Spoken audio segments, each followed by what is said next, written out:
Yeah, and I got a good story for you right off the bat. I was taking my son home from his last football game a couple weeks ago, and we popped on the Penn State broadcast toward the end, and you made the call on the touchdown, with against Indiana late, and Grant was like, that was really good. And I was like, and when we got home, we watched it. I was like, Steve's the best because I pictured in my head exactly how it happened. You are still the best, man. It's great to talk to you. Well, that is very kind of Grant and you to say that. Thank you very much. I appreciate it. Well, yeah, and you go ahead. Let's just talk like we always do. Yeah, like we always do. And I think you wrote the column that others should have been thinking about, but this is why we like having you on, because you think big picture here. Penn State could answer Big Ten question with Michigan where it counts. And that is on the field this week. There's a lot of talk, but you zeroed in on where it counts, Bill. I was curious for the starter as to, I listened to James Franklin's, watched his press conference, and he seemed very matter of fact. He was actually highly complimentary of the Michigan football team. He spent 3 minutes talking about their depth chart. And I think I saw a heightened focus in this game and those kind of things. And like I said, so tomorrow, let's theorize. We can talk about it. We have to. If the Big Ten, whatever they decide with Michigan, if it's tomorrow, a week from now, whenever, it's not going to make everybody happy. It's not even going to make people happy that got their way because they're going to want more punishment. And so for me, it's like, what do you really want? You want to see somebody beat them on the field. You want to see a Penn State beat them on the field, or Ohio State or Georgia or whoever. And this is Penn State's chance to do it. All of this talk about the sign stealing and the merits of it and what's gray and not gray, in between those lines, as James Franklin said, in between that 53 and a third, it's not gray. It's black and white, and we'll find out who wins the game. One thing I find interesting is that until this week, I really hadn't watched Michigan because, when you get home, you're a fan. So I want to watch a good game. And there was never a compelling game leading in. And I watched it this week, and you can see they're really, really good. But what does that say about the schedule, Bill, that there wasn't really a game that had the whole country juiced and anxious to watch them? Well, I think it's been a while. And I've watched, a lot of Michigan, a lot of Penn State, a lot of Ohio State this year. And, Michigan the last 3 weeks, one trend I noticed, and one thing that if there was a question James Franklin took more than anything else this week, it was about, what was it about? The interior run defense. Because Michigan rushed for 400 yards in this game last year. And the last 3 weeks, Michigan has averaged less than 4 yards per carry. And that would be the concern. Because if you get on the road, and what else did James Franklin talk about? Getting behind the sticks. Mm-hmm. So this is my way of saying he was very on point. That might have been his best press conference of the year because he's telling you everything that matters most in this game, and I agree with him 100%. Well, what's interesting is that Blake Corum, I think I've got this right, has 16 touchdowns this season rushing, which is phenomenal. And he's a quality player. But all 16 are inside the 5-yard line. Yeah, they're good in the red zone. So the running game still, when they get close, there's no bones about what they're doing. They're lining it up and getting behind those All-American guards, and they're putting the ball in the end zone. Blake Corum also, good kid, too. I've been around him a little bit, Big Ten Media Day. Good success story coming off that injury. So that will be the key, red zone defense in this game. And I got to see you very briefly in Columbus. Yeah. And the key in that game is very similar, is that it really came down to a lot of third and shorts both ways. And I think the difference in that game and what Michigan doesn't have that Ohio State does is they have Marvin Harrison. And he's the best player in the conference. No question. When you look at McCarthy, this is one that Jim has put a lot of effort into, not a transfer, homegrown. It looks to me, Bill, like he gets better each season. When you watch him, where do you think he's better? Knowing when the play is over. Mm-hmm. He's made less mistakes he is tremendous at extending plays But last year when he would extend a play, he would maybe run backwards, fumble, throw an ill-advised pass. He doesn't make a lot of mistakes. He is a separator for them. I think he's what has put them over the top as far as Michigan teams go this year, because he's been very good in that intermediate passing game.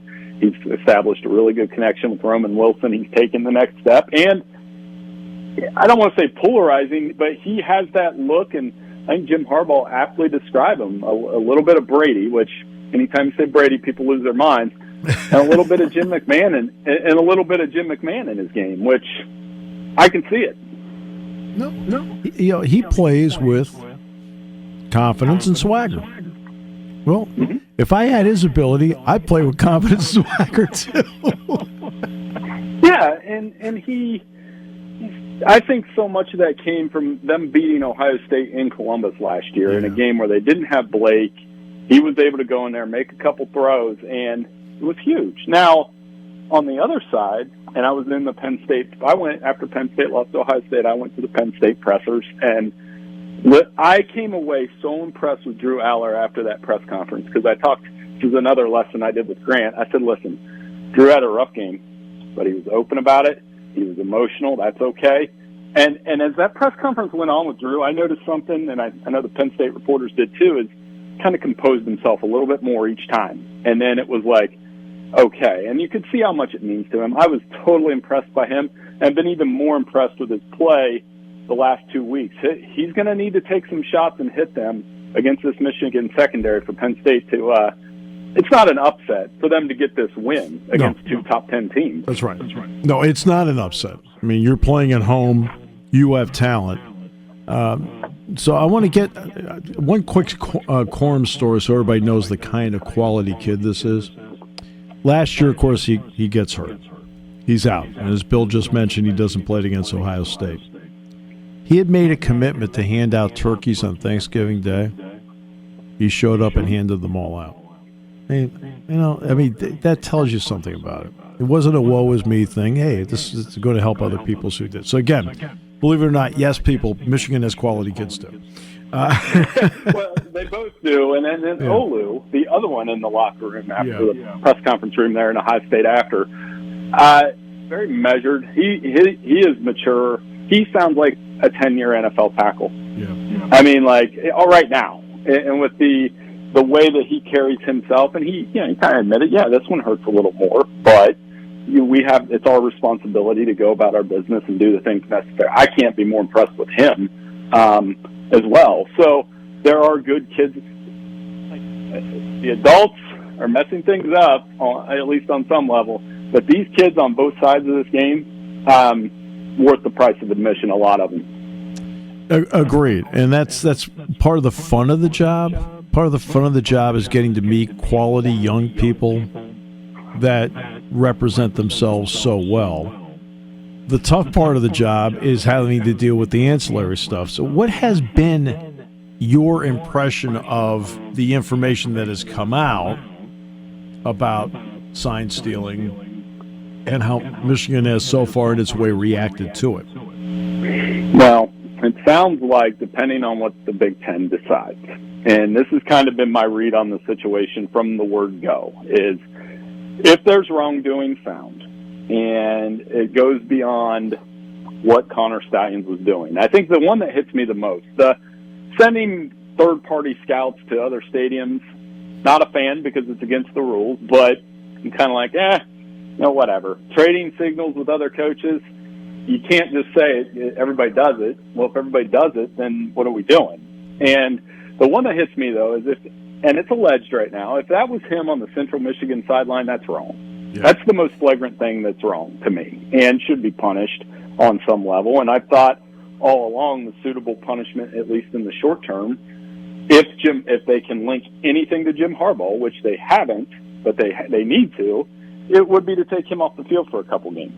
Yeah. And I don't know that that's going to happen. I don't think they're going to take Michigan off the field and make them ineligible when they can do that later, which the NCAA does. Mm-hmm. And they let it play. That's what I said. If Penn State beats them on the field, on some level, problem solved, because it triggers that possibility for a quirky Big Ten East tiebreaker, which we can talk about that if you want. Yeah. And it is quirky. The Penn State's win over Iowa has more magnitude than people realize on this because Jack and I were driving back from Maryland on Saturday. And so he asked me about it, and I said, Jack, I haven't even bothered to look at it. I didn't want to look at it until it got to the week of the Michigan game. And I looked at it. I think, Bill, as usual, you came up with the best word. It's quirky. Right.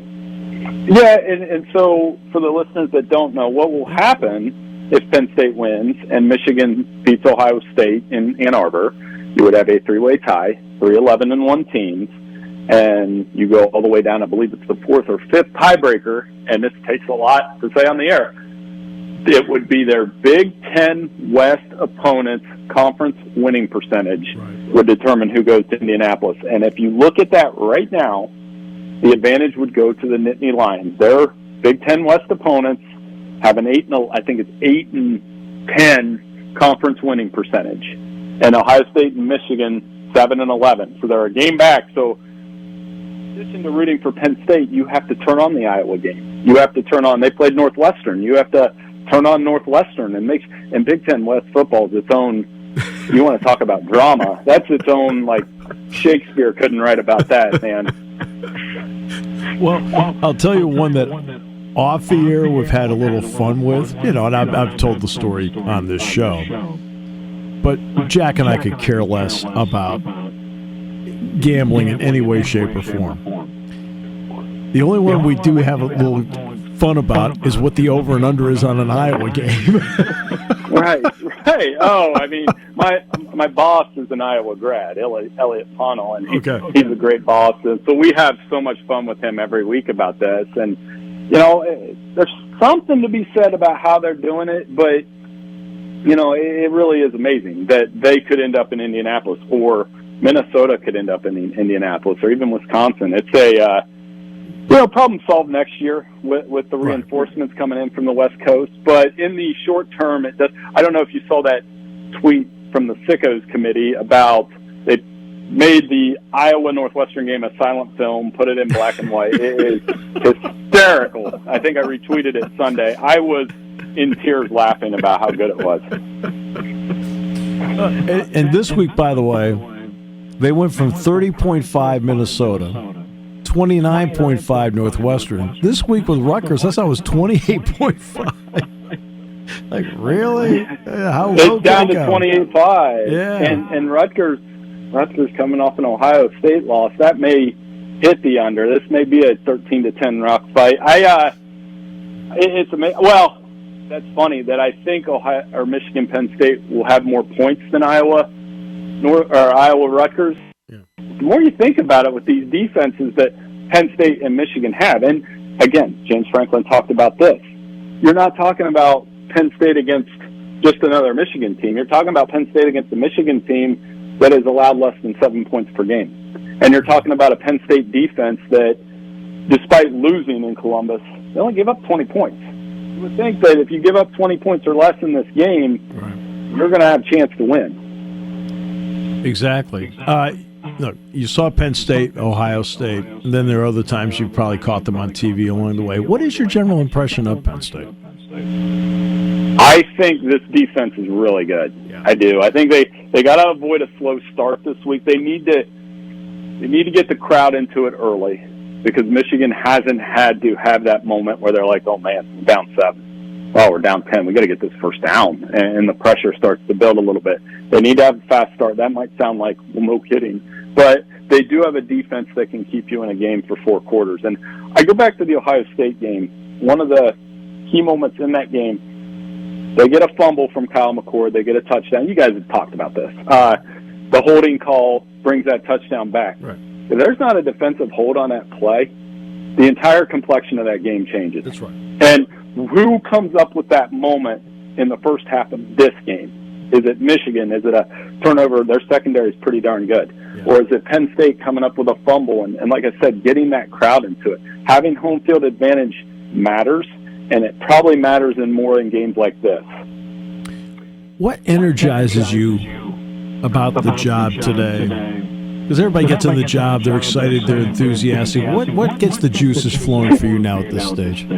I've been doing it for a while, and I'm in my early 40s. I think part of the excitement kind of circles back to my kids, having a 7th grade boy and a 4th grade girl, and that Bella and Grant are into sports as well, and you want to teach them to like these sports for the right way, the right reasons. And, when I watch a college football game, and I try my best not to let my cynicism outweigh what you're watching, because at the end of the day, for all this stuff going off the field, I'm like, man, Michigan Penn State's going to be pretty cool, and Michigan Ohio State's going to be cool, and the 12-team playoff, for all my reservations about it, it's probably going to be pretty cool, because in a year like this year, all 3 of those teams would be in the field. Yeah.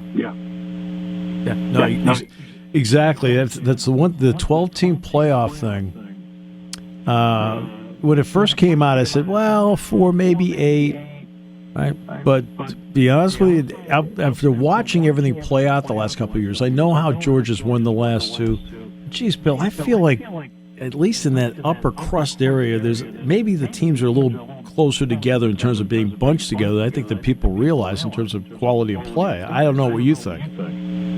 The top 10 is very much like that. Yeah. The gap between, so who's 10 now? Is Penn State 10? 10. Penn State was 10. And I'll rope Louisville in at 11 and say the gap between Georgia and Louisville isn't what it was 2 years ago when Georgia had the Super Friends All-American All-Star team out there beating up on everybody. Wow. And I think the gettability factor on Georgia is there. Mm-hmm. Now it's a matter of can Ole Miss or Alabama or the Big Ten East champion actually go out and do it. Actually impressed with how Kirby's coached that team this year with the Brock Bowers injury.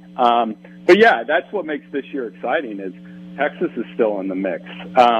These Pac-12 teams are playing good football, and we still have 2 more legs with the 3 Big Ten East teams, and we're November. It's already on November 11th. I can't believe that either. I know, that's amazing. And this what makes it fun. These games make it fun, no question. It is always great to talk with you because, see, Bill and I don't do the Q&A thing. We just talk. I learned that from one of our colleagues, Dave Jones, who does a fantastic job covering the Nittany Lions. Yep. You want to just like we were sitting in our living rooms and talking about a game or sitting at a bar. That's the best way to do it. The best radio interviews. And like I said at the top, Steve, it's a big reason why you're one of the best in my book. Well, Bill, you're one of the best in my book. There's a long list of reasons why. Thank you so much. You always bring such clarity to what's going on, and you're just one of those guys that gets it. Thanks so much. I appreciate it. You guys have a great weekend. Appreciate you. That is Bill Bender, Sporting News. We welcome in the outstanding Neal Coolong. Sir, always a pleasure. And always the pleasure is mine. Thanks for having me. Okay, America's Great Mystery Team moves on as they continue the 3rd and final game of this homestand, and they've got Jordan Love and the Green Bay Packers. It's a team that defies explanation in many ways, but let's start with this part. What does Johnson mean to the offense when he is a part of the mix to help out Kenny Pickett? Johnson overall is their best receiver. It's not even particularly close. I mean, that's probably the biggest understatement you'll hear. When I say that, I don't mean, highlight reel, YouTubeable catches on the sideline. I mean actually playing the position. As far as his route running, his balance, hands have been a question with him overall, but you're looking at a tactician of getting open. Very few receivers, if any, are able to earn as much separation in the mid-range as Deontay Johnson is, and that's critically important for an offense that isn't attacking down the field successfully all that often and needs a guy to make up for something of a lack of a running game, which we've seen often throughout the year. In fact, I'd say it's pretty remarkable that they had any offensive success in the time that Johnson was out. But Johnson coming back and the offense getting used to him, kind of building up together is only going to make them stronger. And he's a player they absolutely need to step up and be a 13, 14 target guy and make the most out of every opportunity that he gets. It's not going to be great. We've seen a quarterback that hasn't been consistently accurate I'm not suggesting he's going to be a 150-yard-a-game guy, but when they need plays made in the passing game, it's probably going to be Johnson getting the target, and he's going to have to step up and make the most out of that. Amazing in all of this. Sometimes you will see teams that play great defense, and the Steelers do. They play great defense. And they at least have a running game to back it up, maybe eat a little bit of clock, and so forth. This team averages 3.7 yards a carry, Neal. 3.7. How much of it is the running backs, and how much of it is initial contact being right around the line of scrimmage? It's both. And I think most people answer this question based on which unit they like more, which tends to be the running back. So you constantly blame the offensive line. Just bottom line, you're not talking about the 1984 Redskins running game here. You know, this is not a high-level offense in any way, shape, or form. The running backs pretty consistently miss holes that they have. They're not making the most out of the opportunities that they're getting. And the offensive line does not consistently produce at least a stalemate at the line of scrimmage, let alone winning the line of scrimmage and pushing it back and giving the running back an opportunity to accelerate and find a spot to run. Both of these things are failing pretty consistently. And most importantly, it's failing throughout multiple schemes. They're not a great inside zone running team, which is what kind of picked them up last year and helped them, accelerate to that, kind of probably mediocre level that they achieved by the end of last season. They're not running gap particularly well. They're not running combos well at all. There are a lot of things that are going wrong throughout all phases of it. And keep in mind, too, when we talk about run blocking, it is not just on your offensive line. That's right. On your tight ends as well. That's right. And to me, I think that has been maybe the biggest issue. They're not getting very good play out of their tight ends at all. That's probably because the veteran, the guy that was probably not going to come off the field ever, Pat Fryermuth, has been out. And he got hurt early in week one. I don't think he's played more than 10 snaps this year healthy. So that's hurting them in terms of outside zone stretch. They're not able to run those concepts due to the lack of experience they have blocking up front. Connor Hayward is not a physically imposing tight end. He's going to have a tougher time in line blocking to the strength. George, I don't know why I keep doing that. Darnell Washington is having, he's having some moments, but he's a young blocker. He's going to get better. He's going to improve over time, but he's going to take some lumps while he's out there. You're seeing that snap to snap right now. I don't even remember the third one's name. Rodney Williams is that guy that they're bringing up for practice squad duty, from the practice squad for special teams duty. He's getting in on offensive snaps now. I think that's how shallow it seems their tight ends have been producing for the offense overall. These are tough things to overcome as an entire running game. We've seen flashes of it. There have been times they put stuff together and look pretty good. I think it's the arrow is pointed up if they wish to keep Broderick Jones on the right side, have Dan Moore, who's I thought played pretty well since he's gotten injured. That's a positive boost for them. I think Jones played really well, I thought, at right tackle, considering the circumstance. The arrow is definitely on the rise, and it's something in which they can use to get better as the season goes on. But if they're going to go from 3.7 to 4.2 between now and the end of the season, a lot of things are going to need to change. I'm not sure if they're going to be able to do that. Yet you have a place kicker in Chris Boswell, who is 14 for 14 under 60 yards.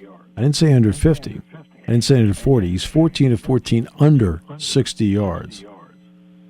What does that at least do to the decision-making process for Mike Tomlin as to how he plays this chess game with this team?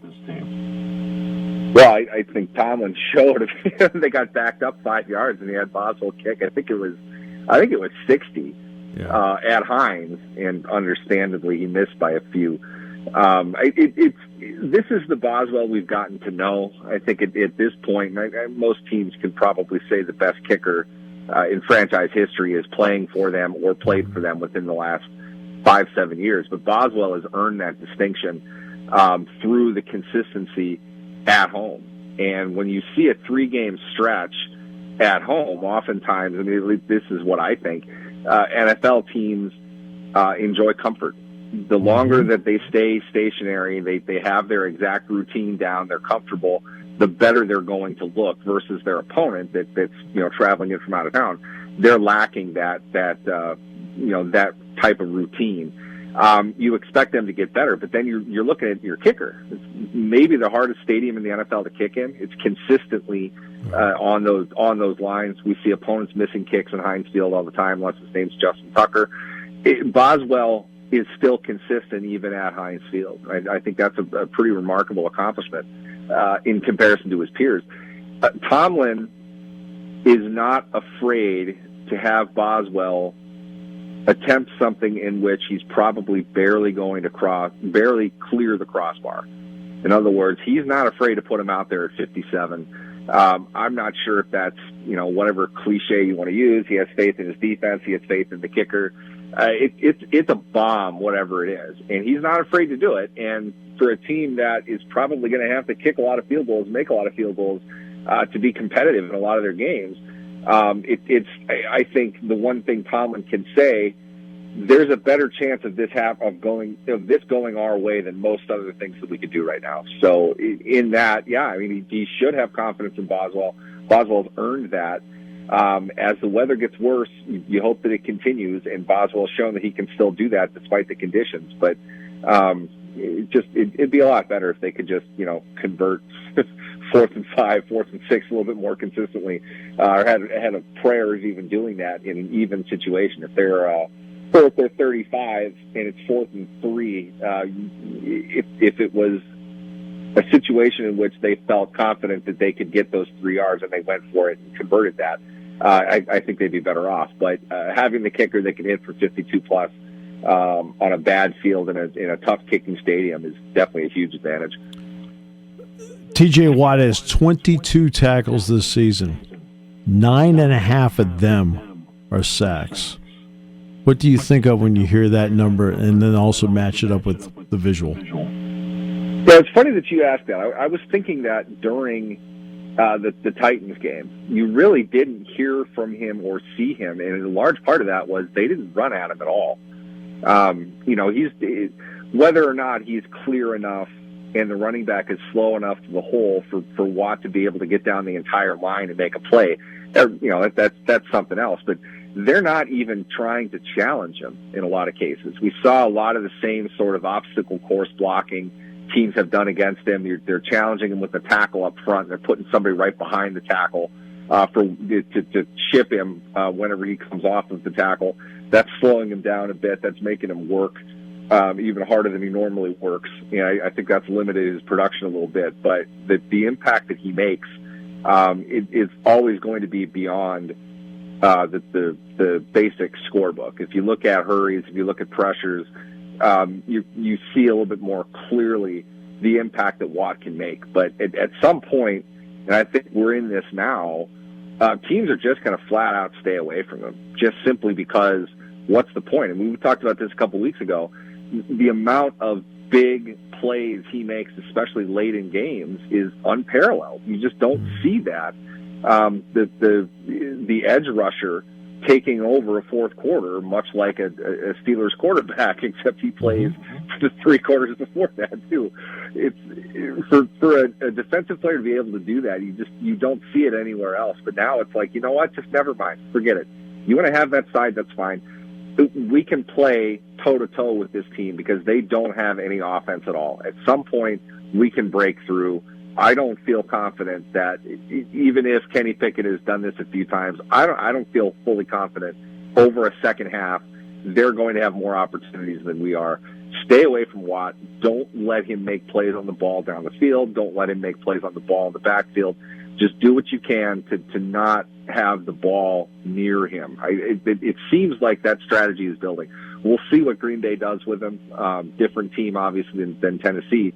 But overall, it's probably a reasonable strategy, all things considered, especially if Minkah Fitzpatrick's not on the field. Just try to limit their defensive playmakers as much as you can. and your offense is eventually going to break through. Pittsburgh's offense, though, another story. You're probably going to get more opportunities in the game than they will. A few years ago, Green Bay drafted Jordan Love #1 out of Utah State with the idea he would be in this position today. He's there now. When you have had the moments to observe Green Bay, what have you thought about him as a starting quarterback? Mediocre. There's some nice physical tools to him. I think he's a really nice athlete. Yeah. He's had a lot of time to learn, to absorb. And you get into this kind of chicken versus the egg argument of should he sit or should he play? Should he get the experience? He's had plenty of time in the rooms. He's learned.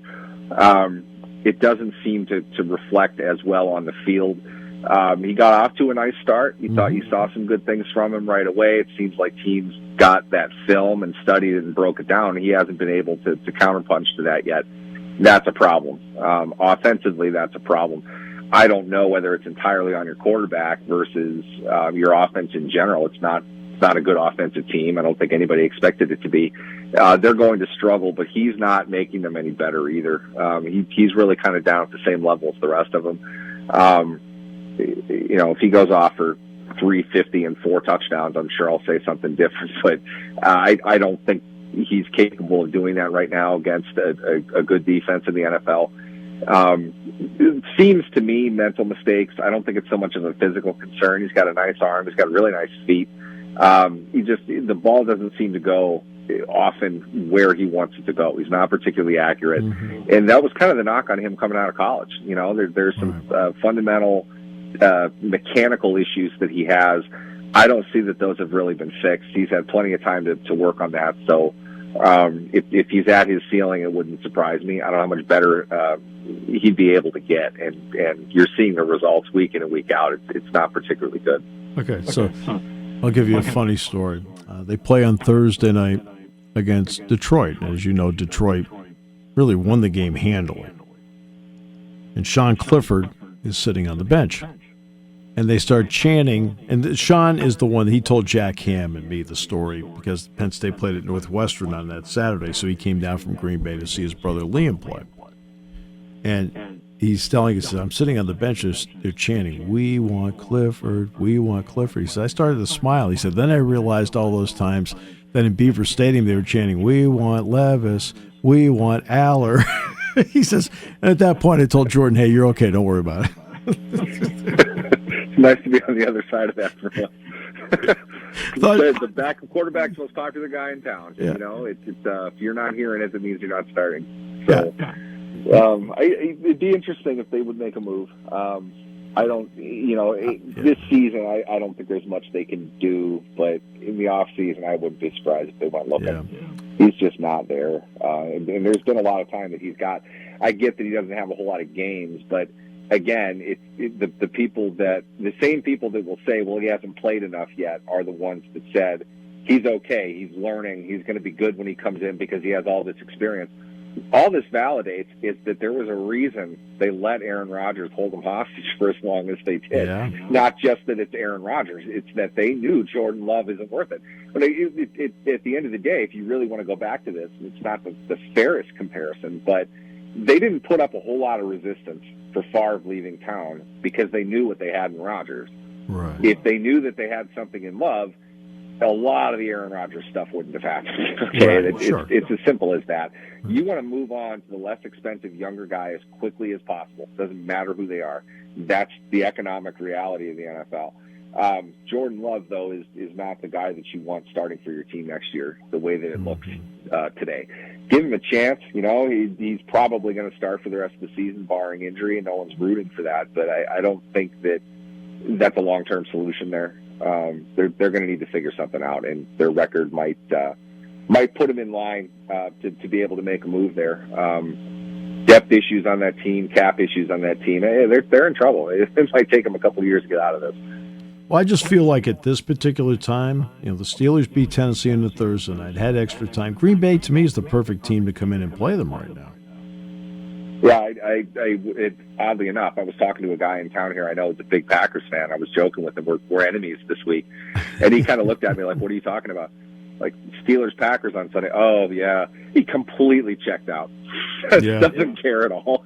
He's like a diehard Packers fan. Maybe some of that's the clocks changing and the overall wonderful vibe you get in Minnesota in November. But it's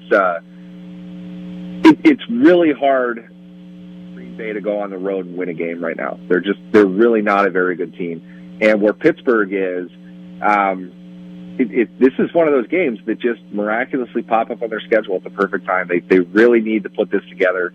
They don't have a terrible schedule, but it's really hot and cold. And if they win the games they should win for the rest of the year, and there are some clunkers on there, including Green Bay, Indianapolis, if they win the rest of the way, I think they're 10-7. Yeah. And that's assuming that they lose twice to Cincinnati, again to Baltimore, once to Baltimore, and then once to Cleveland. And whoever it may be, I guess New England is a clunker now as well. But for them, they very well could finish like minus 100 in point differential and win 10 games. Right. And Green Bay fits that narrative so perfectly well, because it's like you don't get blown out by anybody except for week one, but you lose enough. And you're so underwhelming in your victories.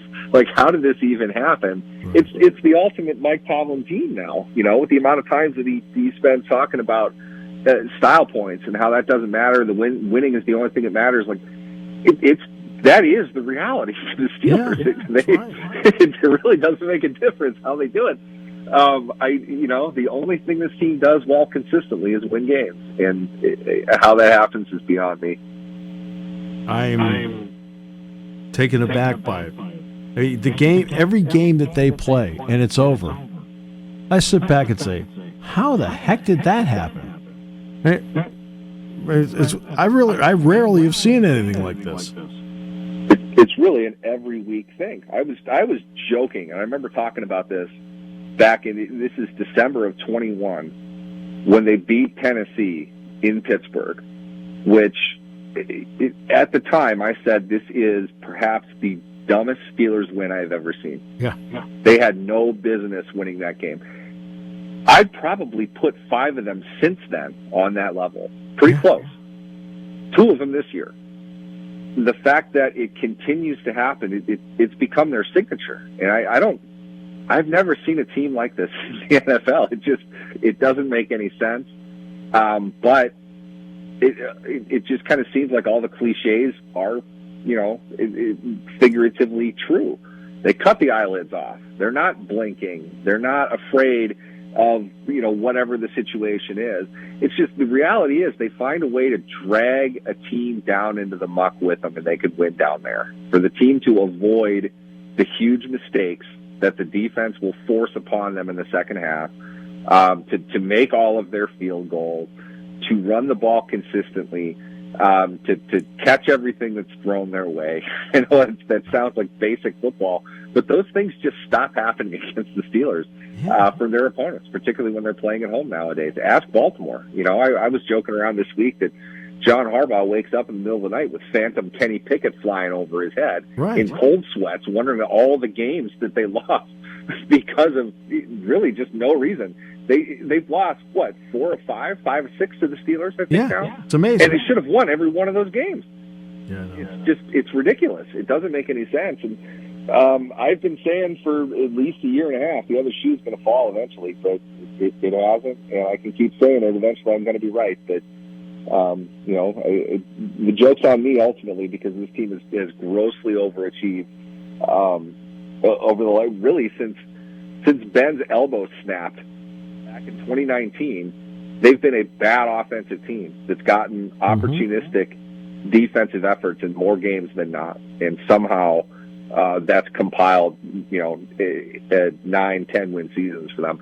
It's beyond me to explain how it's going to continue. I just feel like it will. Always a pleasure, even when we're not quite sure. Absolutely. We'll talk about the next crazy win next week. Thanks, Neal.